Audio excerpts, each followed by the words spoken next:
తెలంగాణ, ఛత్తీస్గఢ్ రాష్ట్రాల సరిహద్దుల్లోని కర్రెగుట్టల్లో కేంద్ర ప్రభుత్వం కూంబింగ్ నిలిపివేయాలని కోరుతూ ఆదివాసీ హక్కుల పోరాట సంఘీభావ వేదిక, వామపక్ష పార్టీలు, ప్రజా సంఘాల ఐక్యవేదిక ఆధ్వర్యంలో తెలంగాణ అమరవీరుల స్తూపం వద్ద నిరసన ప్రదర్శన చేపట్టారు.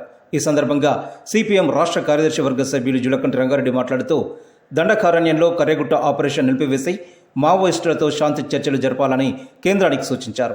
కాశ్మీర్ లోయలో నరహంతక ఉగ్ర మూకలను తుదముట్టించాల్సిన సైన్యం మావోయిస్టుల పేరుతో ఈ దేశ మూలవాసులను, ఆదివాసీ అమాయకులను హతమార్చడం సరికాదన్నారు. మావోల పేరుతో ఆదివాసీలను అడవుల నుంచి తరిమివేసి అటవీ సంపదను కార్పొరేటర్లకు దోచిపెట్టే కార్యక్రమం ముందరపెట్టుకుందన్నారు. విద్యావంతుల వేదిక రాష్ట్ర అధ్యక్షుడు అంబటి నాగయ్య మాట్లాడుతూ రాజ్యాంగబద్ధంగా పాలనలో హింసావాదాన్ని తగ్గించే దిశగా ముందుకు సాగాల్సిన కేంద్రం కగార్ పేరుతో అడవుల్లోని ఆదివాసుల హననానికి పాల్పడడం రాజ్యాంగ ఉల్లంఘనే అవుతుందన్నారు. ఇప్పటికైనా కర్రెగుట్టల్లో కూంబింగ్ నిలిపివేసి మావోయిస్టులతో శాంతి చర్చలు జరపాలని డిమాండ్ చేశారు. కార్యక్రమంలో మట్టి మనుషుల వేదిక కన్వీనర్ వేనేపల్లి పాండురంగారావు, ప్రజా సంఘాల ఐక్యవేదిక కన్వీనర్ బీసం రామయ్య, ఆదివాసీ హక్కుల పోరాట వేదిక ఉమ్మడి జిల్లా coordinator Sudhakar Reddy, K Prabhakar, Hussain, Kunda Srinivas, doctor Raju, Kiranmayi, Nagamani, Jwala, Bhikshamaiah, Nandibatla Seetharama Sharma, Hari, Madhava Reddy, Hafeez తదితరులు పాల్గొన్నారు.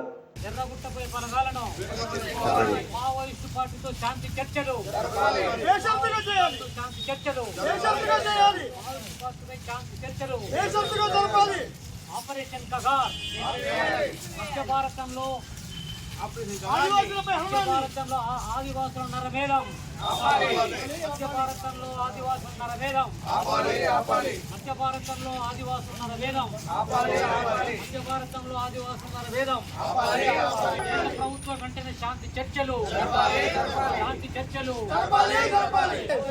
పోలీస్ కాల్పులు, పోలీస్ బలగాలను రప్పించాలి, పోలీస్ బలగాలను, పోలీస్ బలగాలను, పోలీస్ బలగాలను. మావోయిస్టులతో చర్చలు జరపాలి, మావోయిస్టులతో రాజ్య హింస ఎన్కౌంటర్లు పేరుతోటి అనేక మంది యువకులని, ఆదివాసీ ప్రజలని, పేదవాళ్ళని పొట్టన పెట్టుకోవటం అనేది జరుగుతూ ఉంది. అమిత్ షా ప్రకటించాడు, మార్చి నెలాఖరు వరకు దేశంలో ఎక్కడ కూడా మావోయిస్టులు అనే వాళ్ళు ఒక్కరు కూడా లేకుండా ఏరి పారేస్తామని. ఆ ప్రతిజ్ఞ ఏదో ఆయనకు దమ్ముంటే జమ్మూ కాశ్మీర్లో జరుగుతున్నటువంటి అక్కడ ఉగ్రవాదులు చేస్తున్నటువంటి రాక్షసత్వం కానీ మానవత్వం లేకుండా ఎట్లా వ్యవహరిస్తూ ఉన్నారు, జమ్మూ కాశ్మీర్లో దాడులు చేస్తున్నటువంటి ఉగ్రవాదుల విషయంలో ప్రకటిస్తే దేశ ప్రజలందరూ కూడా హర్షిస్తారు తప్ప మరొకటి కాదు. అక్కడ చేయడం మాత్రం చేత కాదు. ఇక్కడ ఉన్నదంతా కూడా భారతీయులే, పేదవాళ్ళు, ఆదివాసీలు, నిరుద్యోగ యువకులు, వాళ్ళ మీద వేల మంది సైన్యాన్ని పంపి ఇవాళ ఈ కగార్ పేరుతోటి మరి ఏ రకంగా హింస చేస్తుందో మనం చూస్తూ ఉన్నాం. ఆ కగార్ అనేటువంటిది పేదరికం మీదనో లేకపోతే ఇతరత్ర చేసేటువంటి అరాచక శక్తులు, ఇతర ఉగ్రవాదులు మానవత్వం లేకుండా మతం పేరుతో మరో పేరుతో చేస్తున్న వాళ్ళ మీద చేస్తే ప్రజలు కూడా హర్షిస్తారు. కానీ ఆ పని చేయటం చేత కాదు, వాళ్ళ ఎజెండాలో కూడా అది లేదు. ప్రజల కొరకు ఎవరైతే పోట్లాడతారో, మాట్లాడతారో, ప్రజల హక్కుల కొరకు ఎవరైతే ఉద్యమాలు చేస్తారో, త్యాగాలు చేస్తున్నారో వాళ్ళ మీద ఈ రకమైనటువంటి యుద్ధం ప్రకటించడం అంటే ఇది కార్పొరేట్ శక్తులకు సంపద, తర్వాత ఖనిజ సంపద, అటవీ సంపద వాళ్ళకు ఒప్పజెప్పడానికి చేస్తున్నటువంటి ప్రయత్నం తప్ప ఇంకోటి కాదు. ఇవాళ మావోయిస్టులు మేము చర్చలకు సిద్ధంగా ఉన్నాం, ప్రజల సమస్యలపైన, ఆదివాసీ ప్రజల సమస్యలపైన చర్చలకు మేము సిద్ధంగా ఉన్నాం అని చెప్పి పదే పదే ప్రకటిస్తే మీతో చర్చలు ఏమీ లేవు, మిమ్మల్ని చంపటమే మా ఎజెండా అని చెప్పేసి వాళ్ళు ప్రకటిస్తూ ఉన్నారు. ఇది ఎక్కడి రాజ్యం? ఒక రాజ్యాంగం ద్వారా ఏర్పడినటువంటి ప్రభుత్వం ఈ రకంగా మాట్లాడటం అనేది దుర్మార్గమైనటువంటి విషయం. గతంలోనేమో ప్రభుత్వాలే ప్రకటించే చర్చలకు రాండి మాట్లాడతామని పదే పదే ప్రకటనలు చేసేవాళ్ళు. రాష్ట్ర ప్రభుత్వం కానీ కేంద్ర ప్రభుత్వం కానీ అనేక ప్రభుత్వాలు మీరు చర్చలకు రాండి, మాట్లాడుకుందాం, సమస్యలు ఏందో చెప్పండి, మాట్లాడుకుందాం, శాంతియుతంగా పరిష్కారం చేసుకుందాం అని ప్రభుత్వాలు ప్రకటించేది. ఇప్పుడేమో ప్రభుత్వాలు కాదు, అట్నుంచి ఉద్యమాలు నడిపిస్తున్న వాళ్ళు ప్రకటించినా కూడా స్పందన లేనటువంటి పరిస్థితి ఈరోజు కనిపించడం అనేది జరుగుతూ ఉంది. ఇది చాలా దుర్మార్గమైనటువంటి పరిస్థితి. ప్రధానంగా దండకారణ్య ప్రాంతంలో అక్కడి ప్రజలను తీవ్రమైనటువంటి రక్తపాతంలో ముంచి తేలుస్తూ ఉన్న సందర్భం కనిపిస్తూ ఉన్నది. వాళ్ళు ఎవరైనా కావచ్చు, కానీ ఆ ప్రజల్ని కాపాడుకోవాల్సిన బాధ్యత రాజ్యాంగం మీద విశ్వాసం ఉంచిన వ్యక్తులుగా, ఈ దేశ పౌరులుగా ఆ ప్రజలను కాపాడుకోవాల్సినటువంటి బాధ్యత మనందరి మీద ఉన్నది. అభివృద్ధికి దాదాపు 100 సంవత్సరాలుగా దూరంగా జరిగిన ఆ సమాజం, అవకాశాలు అందుకోలేని ఆ సమాజం, కొంతైన అవకాశాలు పొందడానికి కొన్ని ఉద్యమాలు వచ్చినాయి. ఆ ఉద్యమ క్రమంలో పార్టిసిపేట్ చేసినటువంటి ప్రజల పేరు మీద వాళ్ళ నరమేధాన్ని సృష్టిస్తున్న సందర్భం కనిపిస్తూ ఉన్నది. ఎవరైనా సరే ఇప్పుడు ఆ ప్రజల్ని కాపాడుకోవాలి. కాపాడుకోవటానికి రాజ్యాంగం ఒక అనుమతులు ఇచ్చింది, అవకాశాలు కల్పించింది, వాళ్ళతో మాట్లాడడానికి అవకాశం ఉన్నది. భారతదేశంలో అత్యంత భయంకరమైనటువంటి స్థితిలో కూడా ఇట్లాంటి చర్చలు జరిగిన సందర్భాలు ఉన్నాయి. ఎక్కడో బోడాల్యాండ్ నుంచి మొదలుకొని ఈశాన్య రాష్ట్రాల నుంచి మొదలుకుంటే గతంలో మన రాష్ట్రంలో కూడా నక్సల్వారీ పీపుల్స్ వారితోటి ఇతర నక్సలైట్ గ్రూపులతోటి కూడా ఇక్కడ ప్రభుత్వం చర్చలు జరిపిన మాట ఆ అనుభవంలో మనకు ఉన్నది. అదే సందర్భంలో మరో అనుభవం కూడా ఉన్నది. కేంద్ర ప్రభుత్వ స్థానంలో చర్చలు జరిపేందుకు ప్రయత్నం చేసిన స్వామి అగ్నివేష్ లాంటి నేతృత్వంలో కేంద్ర స్థాయిలో చర్చలకు కూడా అవకాశాలు గతంలో వచ్చినాయి. అదే సందర్భంలో ఆ చర్చలకు ప్రాతినిధ్యం వహిస్తున్న ఆజాద్ను ఎన్కౌంటర్ చేసిన సందర్భం కూడా మనకు కనిపిస్తూ ఉన్నది. ఇట్లా ఉన్నప్పటికీ, అంటే రాజ్యం ఎట్లున్నప్పటికీ వాళ్ళ కొత్తగా వచ్చిన వాతావరణం ఏంటి అంటే ప్రజల్ని కాపాడుకోవాలి, ఆదివాసుల్ని కాపాడుకోవాలి అనేటటువంటి సందర్భం దేశవ్యాప్తంగా ఉన్నది.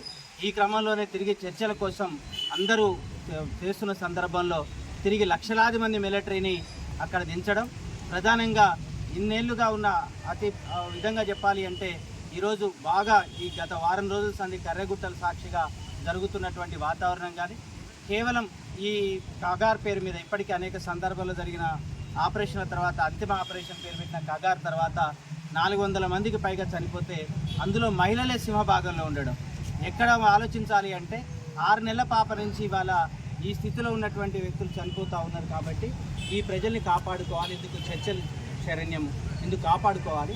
ఇదే ప్రయత్నంలో ఇవాళ రాజకీయ పార్టీలు ఖచ్చితంగా కొన్ని బాధ్యతగా వ్యవహరించాల్సినటువంటి అవసరం ఉన్నది. ఇవాళ దేశం లోపట మణిపూర్లో క్రిస్టియన్ల మీద దాడి జరిగిన, ఉత్తరప్రదేశ్లో ముస్లింల దాడి జరిగిన, మహిళలపై దాడి జరిగినా కూడా పౌర సమాజం స్పందిస్తున్నది. రాజ్యాంగబద్ధంగా ప్రభుత్వం నడవాలని కోరుకుంటున్నది. ఇవాళ మనుషులపైన జరుగుతున్నటువంటి హత్యాకాండను, నిరాయుధులైనటువంటి యొక్క ఆదివాసులపై జరుగుతున్న హత్యాకాండను, మధ్య భారతంలో జరుగుతున్న హత్యాకాండను నిలిపివేయాలనే పౌర సమాజము, ప్రజా సంఘాలు, మేధావులు ఇలా కేంద్ర ప్రభుత్వాన్ని కోరుతున్నారు. ఇవాళ చట్ట ప్రకారం కూడా సుప్రీంకోర్టు కూడా ఏం చెప్పిందంటే తన రిపబ్లిక్ తన పిల్లలనే తినకూడదని చెప్పింది. సుప్రీంకోర్టు తీర్పు ఇచ్చింది. అత్యున్నత న్యాయస్థానం కూడా తన పిల్లని, భారత జాతి సంతతిని తను తినకూడదని ఒక బ్రహ్మాండమైన తీర్పు ఇచ్చింది. దాన్నైనా అమలు చేయమని కేంద్ర ప్రభుత్వాన్ని కోరుతున్నాం మనం.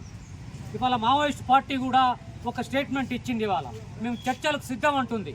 ఇలా దేశం లోపల ఉన్నటువంటి ఒక 300 మంది మేధావులు, ఇవాళ సోనీ సోరి, అరగోపాల్, మేధా పాట్కర్, ఇట్లా 300 మంది ప్రపంచ ప్రఖ్యాత మేధావులు, రచయితలు, నోబెల్ బహుమతి గ్రహీతలు ఇవాళ మీరు ప్రజల కోసం శాంతి చర్చలు జరపండి, ఆదివాసుల కోసం శాంతి చర్చ జరపండి, మీరు వెంటనే కాల్పులు విరమించండి, ఇవాళ అవతల పక్షం చర్చలకు సిద్ధంగా ఉన్నదనే మేధావులు, ప్రజలు అడుగుతున్నా కూడా ఇలా కేంద్ర ప్రభుత్వం చాలా మొండిగా ప్రవర్తిస్తున్నది. ఇలా పౌర సమాజంగా మనం అడగాల్సింది ఏంటంటే రాజ్యాంగబద్ధంగా రాజ్యాంగం మీద ప్రమాణం చేసి పరిపాలిస్తున్నటువంటి కేంద్ర ప్రభుత్వ ప్రతినిధులు మోడీ కానీ, అమిత్ షా గారు కానీ ఇలా చర్చలు జరపాలి. ఇవాళ ఎవరైతే ఇవాళ చర్చలకు సిద్ధమని మావోయిస్ట్ పార్టీ మాట్లాడుతున్నదో వాళ్ళ ప్రతినిధులతో చర్చలు జరపాలి. అది ఇలా పౌర సమాజంగా మనం డిమాండ్ చేయాల్సిన బాధ్యత మన మీద ఉన్నది. ఇవాళ ఎందుకంటే రాజ్యాంగబద్ధంగా పరిపాలన పౌర సమాజం కోరుకుంటుంది కాబట్టి ఇవాళ ఆందోళనకారులు ఎవరైతే ఇవాళ మావోయిస్టులు అనేబడే వాళ్ళు ఇలా ప్రభుత్వంతో చర్చలు జరుపుతామని చెప్తున్నారు కాబట్టి ప్రభుత్వం తప్పనిసరిగా పౌర సమాజం యొక్క స్పందనను ఆలకించాలి. 200 సంవత్సరాల చరిత్ర ఒక్క ఈ భారతదేశంలోనే కాదు, ఈ ప్రపంచం మొత్తంలో కూడా అణగారిన వర్గాలు ఎవరైతే చెట్లను గుట్లను పెట్టుకొని బతుకుతున్నారో వాళ్ళందరూ మాకు ఒక ప్రత్యేకమైన హక్కులు కావాలనే ఉద్దేశంతో మరి భారత రాజ్యాంగంలో కూడా 5వ షెడ్యూల్లో వాళ్లకు హక్కులు కల్పించి భారత రాజ్యాంగమే ఒక నిర్ణయం తీసుకున్నది. ఈశాన్య రాష్ట్రాలలో కూడా ఒక ప్రత్యేకమైనటువంటి ఉన్నది. వాళ్ళ అనుమతి లేకుండా ప్రభుత్వమే మీ అనుమతి లేకుండా మీ ఇంటికి రామనేటువంటి ఒక భారత రాజ్యాంగమే వాళ్ళకు ఒక హామీ పత్రాన్ని హక్కు పత్రాన్ని ఇచ్చింది. అట్లాంటి దాన్ని మీరు ఎవరికో కార్పొరేట్ రంగాలకు వేల కోట్ల రూపాయల వాళ్లకు వాటిని అమ్మిపెట్టడానికి ఇవాళ అన్ని గనులన్నీ రాయి గనులు కాదు, అవి బంగారు గనులు కాబట్టి వాటితో కోట్ల రూపాయలు వస్తున్నాయనే ఉద్దేశంతో మరి కర్రెగుట్టల చుట్టుపక్కల దాదాపు 100 పైన గ్రామాలు ఉన్నాయి. అక్కడ చిన్నపిల్లలు ఉన్నారు, గర్భిణీ స్త్రీలు ఉన్నారు, చదువు సంజం లేకుండా అక్కడ బతికే వాళ్ళందరినీ మేమేదో ఈ అర్బన్ నక్సలైట్లు తుపాకులు పట్టుకొని కాలుస్తున్నారని భారత రాజ్యాంగమే తనకిష్టమైన అభిప్రాయాన్ని కలిగి ఉన్నది, తనకిష్టమైన విశ్వాసాన్ని కలిగి ఉన్నది. కానీ ఎప్పుడు చేయాలో సుప్రీంకోర్టు ఒక మాట చెప్పింది.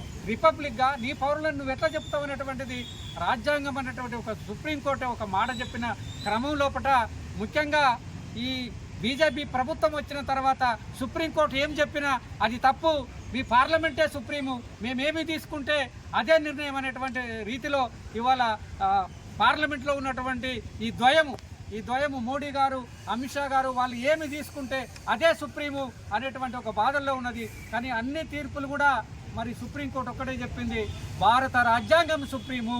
పనిచేసే వాళ్ళని చంపడం అనేది ఇవాళ మొదలైంది కాదు. సరిగ్గా ఇదే పనిచేసిన అల్లూరి సీతారామరాజుని ఆదివాసీలను ఆనాడు అతి దారుణంగా కిరాతకంగా చంపి ఎదురుకాల్పులకు బ్రిటిష్ వాళ్ళు మొదలుపెట్టింది.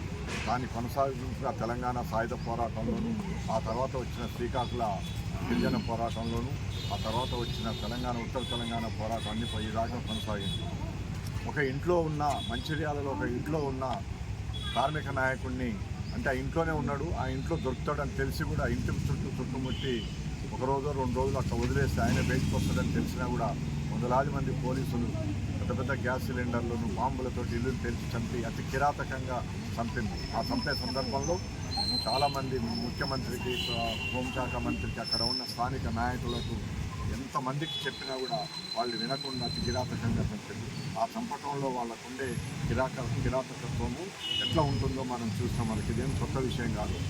ఇంట్లో పడుకున్న వాళ్ళను పడుకున్నట్టుగా లేపుకెళ్ళి తీసుకెళ్ళి అడవులలో చంపి అట్లా వేలాది మందిని పక్కన పెట్టుకున్నారు.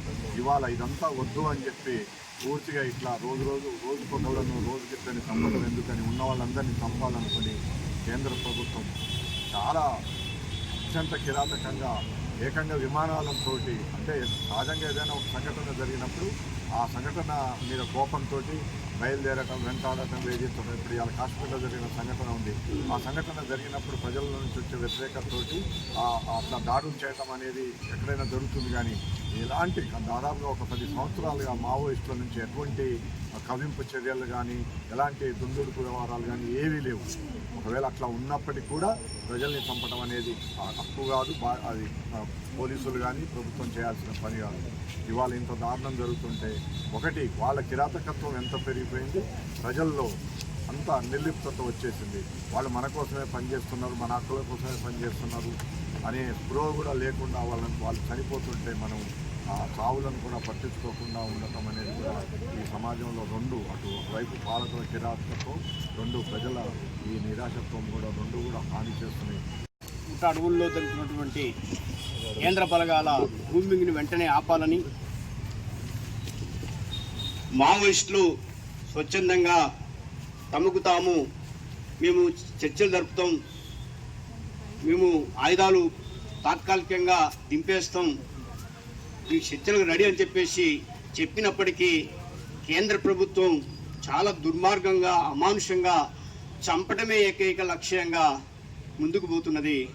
ఇది చాలా మానవతకే సవాల్గా మారిపోయింది. ఇవాళ మన మూలవాసులైనటువంటి ఆదివాసుల్ని కాపాడుకోవాల్సిన అవసరము సభ్య సమాజానికి, ఈ బుద్ధిజీవులకి, మేధావులకి, అశేష ప్రధానికానికి అత్యవసరం. ఎందుకంటే అరణ్యాలు, అడవుల్ని కాపాడుకోవడం మన ఊపిరితిత్తుల్ని కాపాడుకోవడంగా భావించాలి. అడవులు ఇప్పటికే ఢిల్లీలో వాతావరణం మొత్తం కూడా పర్యావరణం దెబ్బతిని చాలా ఇబ్బందికరంగా ఉన్నది. రేపు అలాంటి భవిష్యత్ తరాలకి అలాంటి అవకాశం రాకుండా, పరిస్థితులు రాకుండా ఉండాలంటే అడవుల్ని కాపాడుకోవాలి, అడవుల ఖనిజాన్ని కాపాడుకోవాలి. ఇవాళ వాస్తవానికి మావోయిస్టుల పేరు మీద జరిగేటువంటి అమానుషం, నరమేధం ఇవాళ అది ఆదివాసులను చంపడమే ఏకైక లక్ష్యంగా ముందుకు పోతుర్రు. అది మావోయిస్టు ప్రధానం కాదు ఇవాళ ఈ కేంద్ర ప్రభుత్వానికి. ఆదాని అంబానీలని దగ్గర చేసుకోవడం కోసం, వాళ్ళకి ఖనిజాన్ని కట్టబెట్టడం కోసం చేస్తున్న ప్రక్రియగా మనం భావించాలి.